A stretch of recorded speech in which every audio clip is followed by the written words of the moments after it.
రామ్ నారాయణ్ రామ్. ఆ ఇంట్లో 40 గదులు ఉండేవి. నేను చెప్పాను, ఒక పని చేయి, దీపం తీసుకుని వెళ్ళి చూడు, ఇంట్లో ఎన్ని గదులు ఉన్నాయో. 2 గదులు దాటి వెంటనే అతడు 2 కాళ్ళు చూశాడు, కానీ ఎవరూ కనిపించలేదు. వచ్చి చెప్పాడు, గోసాయి, ఒక ముసలామె కొత్త బట్టలు ధరించి వత్తులు తయారు చేస్తోంది. ఆమె కాళ్ళు కొంచెం పొడవుగా ఉన్నాయని ఆరంభంలో అతడు గుర్తించలేకపోయాడు.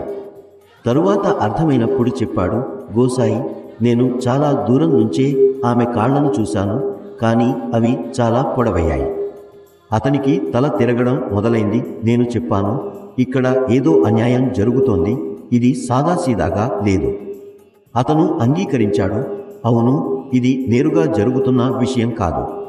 అతను చెప్పాడు, ఎందుకు గోసాయి, నా విషయమై ఎవరూ మాట్లాడడం లేదు, మీ గురించి మాత్రమే మాట్లాడుతున్నారు. ఆ ఇంట్లో ఎన్నో రకాల జంతువుల కొమ్ములు ఉండేవి. అవి టక్ టక్ అనే శబ్దాలు చేస్తూ మోగడం ప్రారంభించాయి.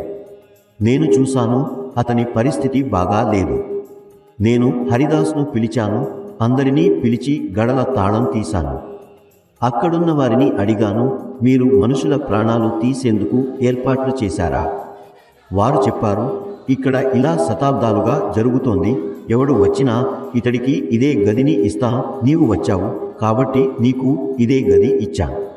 ఈ ముసలావిడే గోవులను చంపింది, 16 ఫకీర్లను కూడా చంపింది.